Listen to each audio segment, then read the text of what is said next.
Hello everyone, welcome back.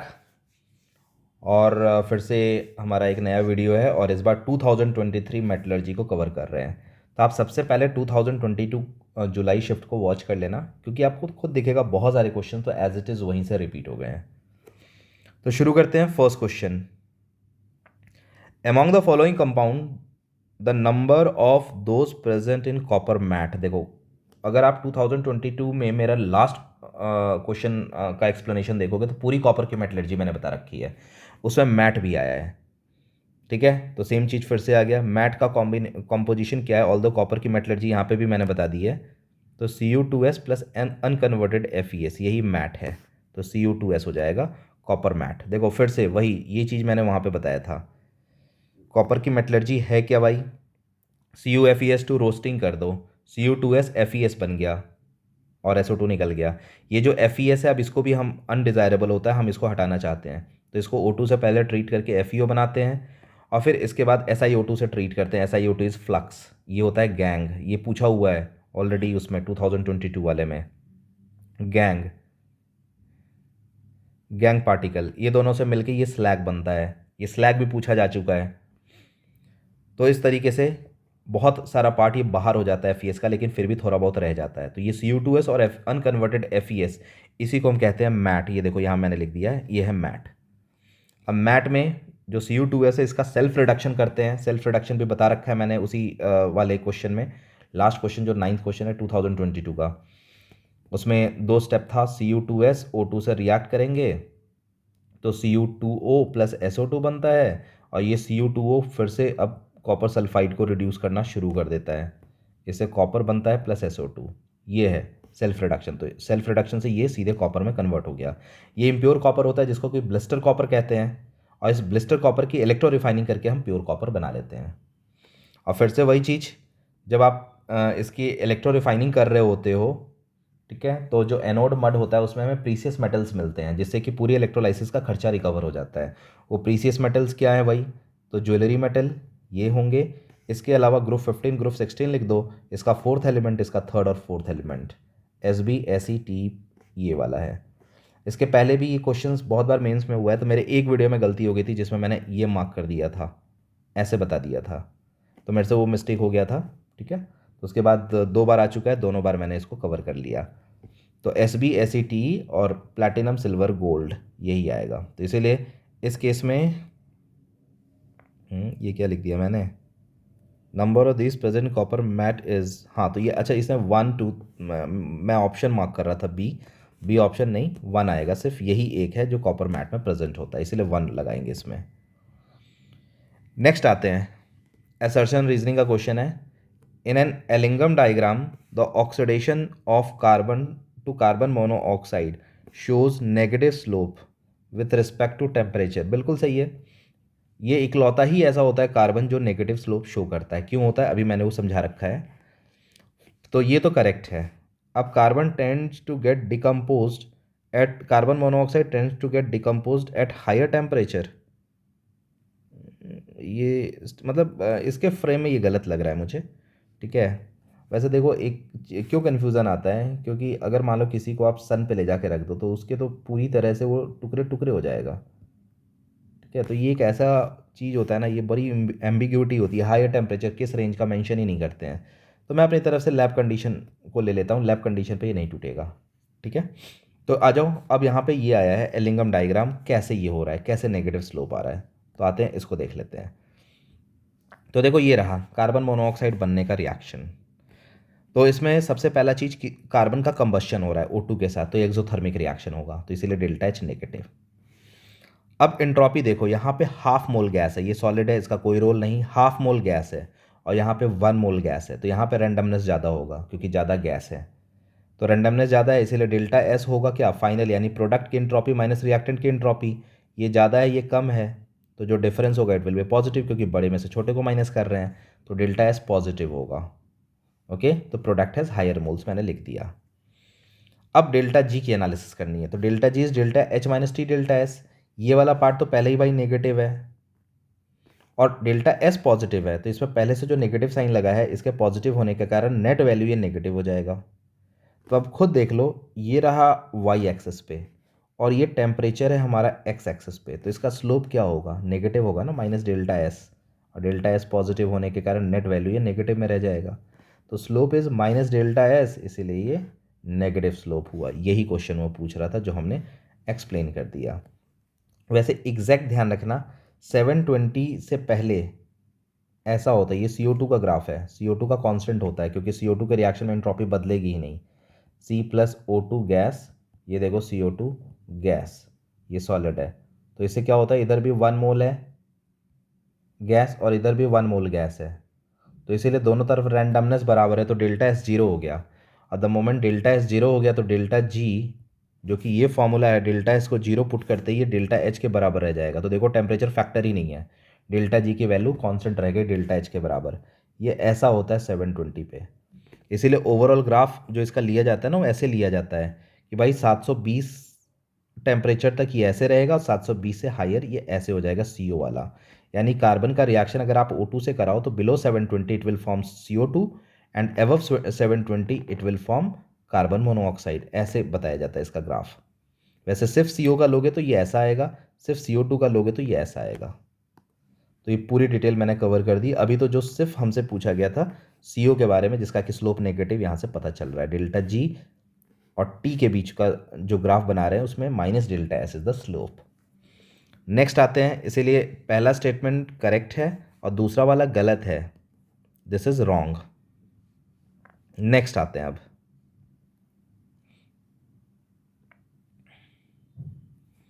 Which one of the following statement is incorrect, इसमें से कौन सा स्टेटमेंट इनकरेक्ट है। Boron and indium can be purified by zone refining method, yes, ये अभी मैंने बताया भी है कि देखो सारे हर मेथड का एक स्पेसिफिक मेटल है, सिर्फ जोन रिफाइनिंग होता है वो जनरल होता है, जो बच जाते हैं सब उसमें जाते हैं।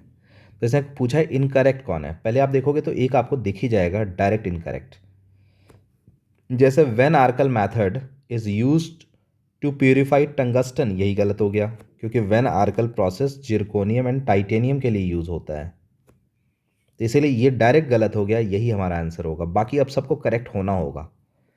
अब देखो, cast iron is obtain by melting pig iron with scrap iron and coke using hot air blast, ठीक है, ये एकदम करेक्ट है।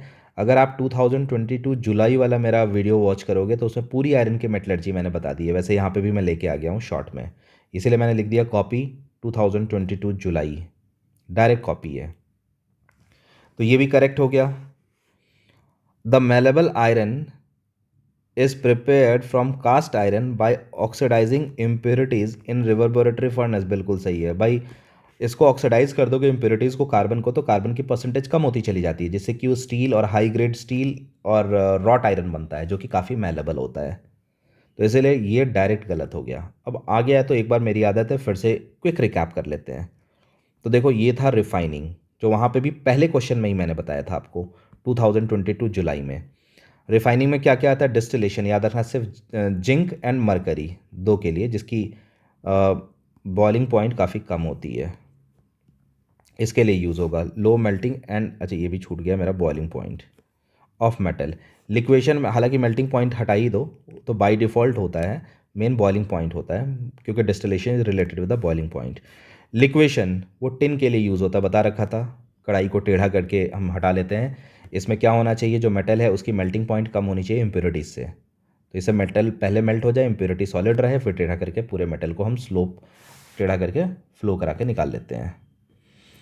इलेक्ट्रो रिफाइनिंग कॉपर के लिए बहुत इंपॉर्टेंट है। अभी इस वीडियो में भी एक क्वेश्चन में आ चुका है जहाँ पे मैंने बताया था कि इलेक्ट्रो रिफाइनिंग से जो एनोड मड बनता है उस पर जो मेटल्स होते हैं उससे पूरे इलेक्ट्रो रिफाइनिंग का खर्चा निकलता है, और वो जो मेटल्स हैं वो भी बहुत इंपॉर्टेंट है, कौन कौन से निकलते हैं। नाउ नेक्स्ट है मॉन्स प्रोसेस, ये निकल के लिए यूज़ होता है, ये पूरा लिख दिया मैंने, ये ऑलरेडी कवर किया हुआ है। इम्प्योर निकल को CO के साथ ट्रीट करो 80 डिग्री पे, NiCO4 वेपर बनेगा, फिर 180 डिग्री पे इसको हीट करो तो ये निकल अलग हो जाएगा, कार्बन मोनोऑक्साइड अलग हो जाएगा, ये निकल जो बना निकल सॉलिड ये प्योर बन जाता है।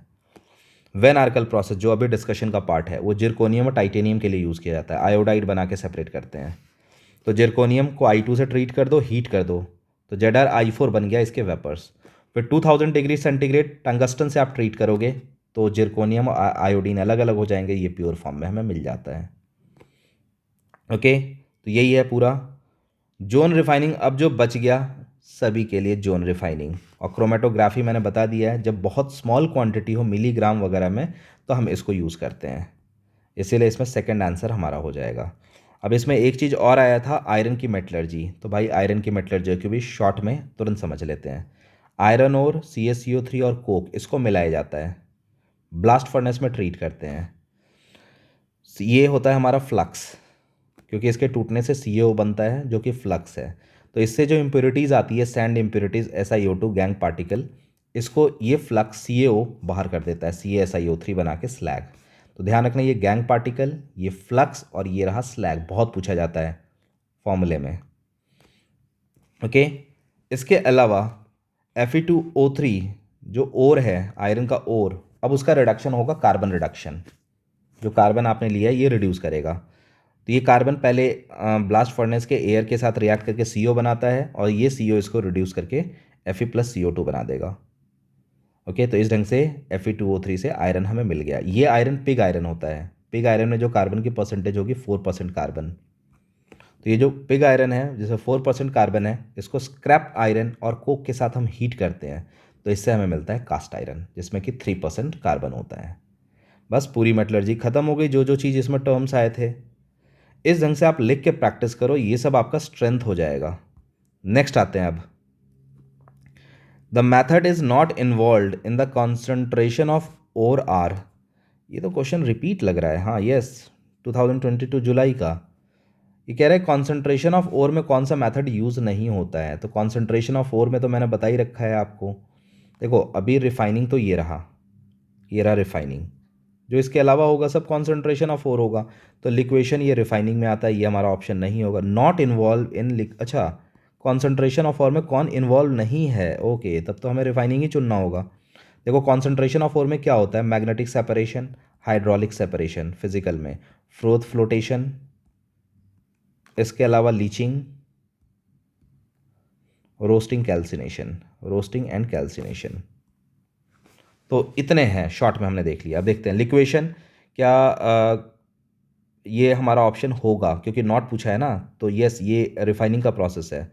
लीचिंग, लीचिंग ये तो गलत हो गया, ये मतलब ये हम मार्क नहीं करेंगे क्योंकि ये कॉन्सेंट्रेशन का पार्ट है, नॉट पूछा है हमसे। ये देखो ये बहुत कन्फ्यूज़न करता है। पहले आप एक काम करो, कौन कौन सा कॉन्सेंट्रेशन वाला इसको काट दो। ये लीचिंग कॉन्सेंट्रेशन का पार्ट है, हाइड्रोलिक वॉशिंग कॉन्सेंट्रेशन का पार्ट है, ये देखो हाइड्रोलिक वॉशिंग कॉन्सेंट्रेशन का पार्ट है, फ्लोथ फ्लोटेशन कॉन्सेंट्रेशन का पार्ट है, फ्लोथ फ्लोटेशन।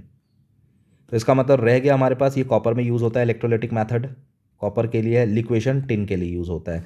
तो ये A और C हम मार्क करेंगे, A and C third option. वो मैंने लिख दिया कॉन्सेंट्रेशन ऑफ फोर में, hydraulic washing, magnetic separation, froth flotation हो गया, लीचिंग हो गया, कैल्सिनेशन एंड रोस्टिंग हो गया, वही लिख दिया है। बाकी तो वो तो लिखा ही हुआ था हमारे पास रिफाइनिंग मैथड, तो इसीलिए उसको लिखा नहीं मैंने। Now waiting for the next, कह रहा है ड्यूरिंग द इलेक्ट्रोलिटिक रिफाइनिंग। देखो ये देखते ही सीधे कॉपर दिमाग में आना चाहिए। The pure metal is made to act as anode, ये गलत हो गया भाई। इम्प्योर मेटल होता है जैसे कि एनोड मड मिलता है, उसमें प्रीशियस मेटल्स होते हैं। तो प्योर मेटल को हम एनोड की तरह नहीं, रेदर प्योर मेटल को हम कैथोड की तरह यूज़ करते हैं। तो ये तो पहले ही गलत हो गया। अब during the Hall's Heroult's process aluminium का होता है purified Al2O3 mix with cryolite. देखो Na3AlF6, ये ठीक से नहीं आया है, Na3AlF6 ये रहा cryolite, to lower the melting point of the mixture, एकदम सही है। ये सही, ये गलत हो गया, ये वाला हमारा गलत हो गया। तो इसीलिए आंसर हो गया कि first is correct, first is incorrect and second is correct, first option he correct हो गया। अब इसमें दो चीज़ आया है तो दोनों को अब देखेंगे। सबसे पहले कॉपर, तो देखो कॉपर की मेटलर्जी तो पहले मैंने बता ही दी है शॉर्ट में, अब इलेक्ट्रोलाइसिस था तो पूरा बता देता हूँ। ये रहा, ये इम्प्योर जो कॉपर ब्लिस्टर कॉपर बनता है वो रहा, ये यहाँ पे इम्प्योर कॉपर को लगाते हैं एज ए एनोड, प्लस से कनेक्ट किया। और ये प्योर मेटल कॉपर की मेटल की एक पतली सी वायर ली जाती है क्योंकि हमें पता है यहाँ से सारा कॉपर इस पर डिपॉजिट होगा, इस वायर की थिकनेस बढ़ जाएगी, तो प्योर कॉपर यहाँ पे आएगा। तो इसीलिए इम्प्योर का एनोड बनता है, प्योर का कैथोड बनता है। और इससे क्या होता है, इम्प्योर में से कॉपर 2+ सोल्यूशन में डिजॉल्व होता है, CuSO4 इलेक्ट्रोलाइट लिया जाता है। तो यहाँ पे ये डिजॉल्व होता है और इलेक्ट्रोलाइट से Cu2+ इसके ऊपर डिपॉजिट होता है, जिससे कि इसकी थिकनेस बढ़ जाती है और इसमें से सारा कॉपर गायब हो जाता है और लास्ट में बच जाता है एनोड मड। यही पूरी स्टोरी है। ये मैंने ये सब लिख दिया है कि all copper will deposit at cathode, इससे कि कैथोड की थिकनेस इंक्रीज हो जाती है। एनोड का जो लेफ्ट ओवर होता है एनोड मड होता है और ये रहे उसके प्रीसियस मेटल। इससे कॉस्ट ऑफ इलेक्ट्रोलाइसिस रिकवर कर ली जाती है। और एल्युमिनियम की मेटलर्जी वही पहले तो बेयर्स प्रोसेस, ये भी आ चुका है 2022 वॉच करोगे तो। बेयर्स प्रोसेस में हम क्या करते हैं, लीचिंग के थ्रू NaOH में हम इसको डिज़ोल्व कराते हैं। इससे क्या होता है, Al2O3 एंड सिलिका इम्प्योरिटी ये दोनों डिज़ोल्व हो जाते हैं। इसके अलावा टाइटेनियम का ऑक्साइड, आयरन का ऑक्साइड, ये सब जो होते हैं इम्प्योरिटी वो डिज़ोल्व नहीं होते हैं, तो उसको फ़िल्टर करके हम रिमूव कर लेते हैं।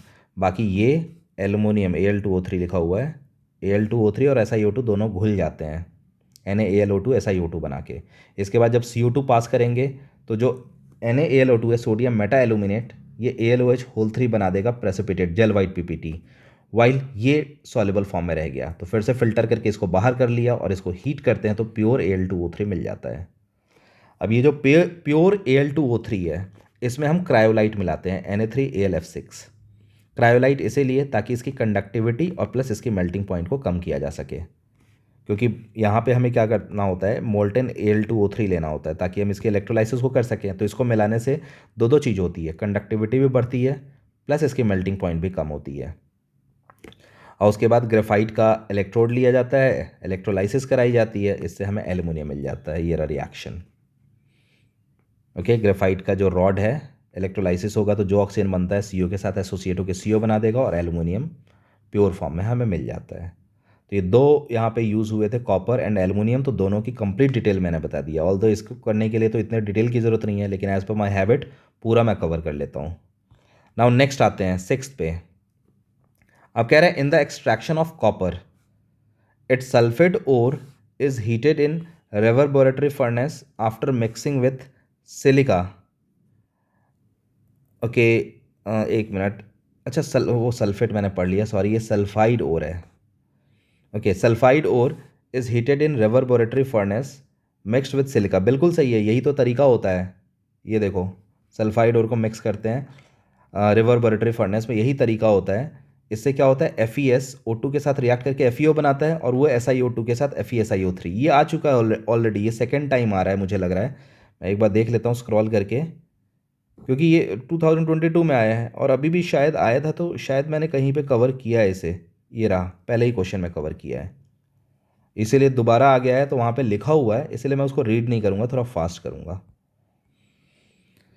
तो इस केस में आ गया, और क्या, बस अब स्टोरी देख लेना है क्या है। सेपरेट CO फ्रॉम CuSiO3 गलत, रिमूव कैल्शियम गलत। ये रहा 4th ऑप्शन करेक्ट। FeO को हटाते हैं FeSiO3 बनाने के लिए, तो इसीलिए 4th ऑप्शन करेक्ट हो जाएगा इसका। नाउ नेक्स्ट आते हैं, the major component of which of the following ore is sulphide based mineral. देखो ये सल्फाइड बेस्ड मिनरल आ गया, तो ये तो ऑलरेडी 2022 में ये लिस्ट मैंने दिखाई थी आपको, फिर से ये लिस्ट मैं आपको दिखा रहा हूँ। ठीक है, सल्फाइड ओर। देखो सल्फाइड ओर की पहचान है कि इसके नेम में ब्लेंड या पायराइट ये सब लगा रहता है। ठीक है ना, हाँ कुछ स्पेसिफिक नेम होते हैं। ठीक है, तो देखो कैलामाइन तो भूलना ही नहीं है, जिंक का कार्बोनेट है। ओके, साइडराइट आयरन का कार्बोनेट, भूलना नहीं है, आई होगा ये, साइडराइट आयरन का कार्बोनेट है। अब मेलाचाइट ये कॉपर का है। ओके, बताया भी था ग्रीन कलर का होता है पिछले वीडियो में 2022 वाले में। मेलाचाइट इसका है, बच गया। स्फेलेराइट, स्फेलेराइट इसको कहते हैं। ये देखो ZNS, जिंक ब्लेंड एंड स्फेलेराइट। ये ऑलरेडी मेंस दोबारा रिपीट कर रहा है ये क्वेश्चन, ये ऑलरेडी पूछ चुका है। अब मुझे इतना ईयर वेयर याद नहीं है, लेकिन आइदर 20 में या 21 में या 19 में कहीं पे पूछ चुका है सेम क्वेश्चन, तो दोबारा ये रिपीट हुआ है, तो इसीलिए 3rd ऑप्शन करेक्ट हो जाएगा हमारा, वही सल्फाइड बेस्ड मिनरल है। नाउ नेक्स्ट आते हैं, the reaction representing the Mond's process. देखो कितनी बार आ चुका है ये, अभी मैंने पूरा डिटेल बताया था। गैस फेज रिफाइनिंग में वेन आर्कल आता है एंड मॉन्ड्स होता है। मॉन्ड्स होता है निकल के लिए, तो निकल का ढूंढ लो, ये रहा डायरेक्ट। ये देखो ये आता है वेन आर्कल में, यहीं पे दे दिया एक ऑप्शन में वेन आर्कल। और ये लीचिंग का प्रोसेस होता है, मैकआर्थर साइनाइड प्रोसेस में गोल्ड को हम निकालते हैं। ओके, और ये जो प्रोसेस है ये कार्बन रिडक्शन मेथड हुआ, तो इसीलिए अभी मॉन्ड्स पूछा है, first option correct.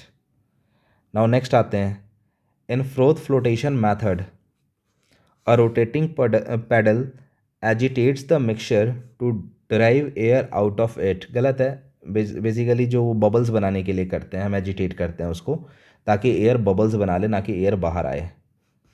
Okay, air तो खुद ही बाहर आ जाएगी, तो इसलिए ये स्टेटमेंट तो गलत हो गया, दिस इज़ रॉन्ग। और iron pyrite is generally avoided for the extraction of iron due to environmental reason, बिल्कुल सही, ये करेक्ट है। तो first is wrong, second is correct. Iron pyrite iron का सल्फाइड होता है, SO2 वगैरह को अवॉइड करने के लिए इसको हम यूज़ नहीं करते हैं, दूसरे आयरन पे जाते हैं, जो हेमाटाइट वगैरह है, आयरन के ऑक्साइड्स और होते हैं, उसको हम यूज़ करते हैं। तो इसीलिए हमारा हो जाएगा इस केस में first incorrect, second correct, false, second true, second option. Now heading for the next, which one of the following reaction does not occurs during the extraction of copper. देखो कॉपर की मेटलर्जी 2 बार मैंने लिखी है, अब तो easy है। Cu2s plus O2, Cu2O plus SO2। Yes, जब आप सेल्फ रिडक्शन का रिएक्शन लिखते हो तो पहला रिएक्शन यही होता है, उसके बाद ये जो बनता है ये अपने कॉपर सल्फाइड को रिड्यूस करना शुरू कर देता है, Cu2O, इससे ये रिएक्ट करके SO2 बनाएगा और कॉपर बना देगा। यही दो तो स्टेप्स होते हैं सेल्फ रिडक्शन के, तो इसमें पहले स्टेप में यही रिएक्शन होता है, इसलिए ये करेक्ट है, डज नॉट पूछा है हमसे। अब FeS plus O2, FeO plus SiO2, yes, ये वाला स्टेप भी होता है कॉपर के मेटलर्जी में, आप जस्ट स्क्रॉल करके फर्स्ट क्वेश्चन में देख लेना। जो फर्स्ट स्टेप में FeS बनता है, इसको हटाने के लिए यही प्रोसेस होता है, FeO बनाते हैं, फिर इसको SiO2 से, सैंड से, जो कि फ्लक्स के फॉर्म में हम ऐड करते हैं, तो FeSiO3 बन जाता है स्लैग, तो ये भी होता है। CO प्लस SiO2, यस, ये नहीं होता है, ये आयरन की इंडस्ट्री में होता है, ये आयरन का स्लैग है, तो इसीलिए ये आंसर हो जाएगा does not occurs in copper industry, ये हो जाएगा। ये अभी मैंने बता ही दिया, स्लैग बनाने में ये भी बनता है, तो इसलिए थर्ड ऑप्शन करेक्ट इसका।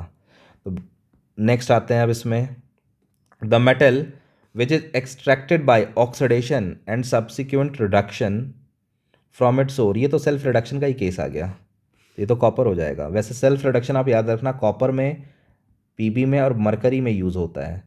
कॉपर में इंडस्ट्रियली भी हम मतलब इन तीनों में यूज़ हो सकता है, इसमें इंडस्ट्रियली यूज़ करते हैं, इसके लिए नहीं करते हैं क्योंकि इसके लिए कार्बन रिडक्शन ज़्यादा इकोनॉमिकल होता है। ओके, तो इन तीनों में यूज़ कर सकते हैं हम self reduction method. Now last question है इसका, 12th, कह रहा है मैच कराओ भाई इलेक्ट्रोलिटिक सेल, ये इतनी बार आ चुका है, ये कॉपर के लिए होगा, मैं कलर चेंज कर देता हूँ, ब्लू ले लेता हूँ इसके लिए, ये तो कॉपर के लिए है भाई, कॉपर के 2-3 बार आ चुका है इलेक्ट्रोलाइट। ब्लास्ट फर्नेस, ये आयरन के लिए है, ब्लास्ट फर्नेस में ही आयरन को हम प्रोड्यूस करते हैं, पिग आयरन। बस आप देखोगे इसी दोनों से आपका काम हो जाएगा, ठीक है, आपको इसके अलावा कुछ करने की ज़रूरत ही नहीं है। वैसे जोन रिफाइनिंग सिलिकन के लिए होगा, जोन रिफाइनिंग 2 मैच हो गया, यस, ये सिलिकन के लिए होगा, तो मैच करा लो इसी से। पहले सी का देखो, सी का फर्स्ट इन दोनों में है, फिर आप मैच कराओ बी का फोर्थ, क्योंकि ये कन्फर्म है, हम बी का फोर्थ ही आ गया। ओके, इसके बाद है डी का 2, ये जोन रिफाइनिंग, अच्छा हाँ, एल्युमिनियम के लिए मैंने, ओह, ये सिलिकन के लिए भी जा सकता है, देखो ये सिलिकन के लिए और एल्युमिनियम के लिए, दोनों के लिए जा सकता है। ओके, और रिवर्बोरेटरी फर्नेस, ये सिलिकन के लिए रह गया, क्योंकि इसमें थोड़ा कन्फ्यूज़न होता है, रिवर्बोरेटरी बहुत जगह होता है, अब इतना स्पेसिफिक थोड़ा ही कर सकते हैं, जो कंफर्म पता है आप उसके बेसिस पे करो, जो यूनिक है। अब जोन रिफाइनिंग में बहुत जगह पे, बहुत सारे के लिए होता है, बोरोन के लिए भी होता है, ठीक है, एल्युमिनियम के लिए भी यहाँ पे दिया हुआ है अब इस ऑप्शन में, तो इसीलिए इसको आप लास्ट में करो, जो कन्फर्म है उससे हमने इसको कैच कर लिया। तो बस इतने ही क्वेश्चन थे 2023 जुलाई शिफ्ट में। ओके, तो आप ज़रूर पहले 22 को वॉच करना, फिर इसको वॉच करना, बहुत अच्छे से क्लियर हो जाएगा, अब मेटलर्जी आपकी स्ट्रेंथ हो जाएगी, ओरली क्वेश्चंस करके आओगे। चलो, थैंक्स फॉर वॉचिंग।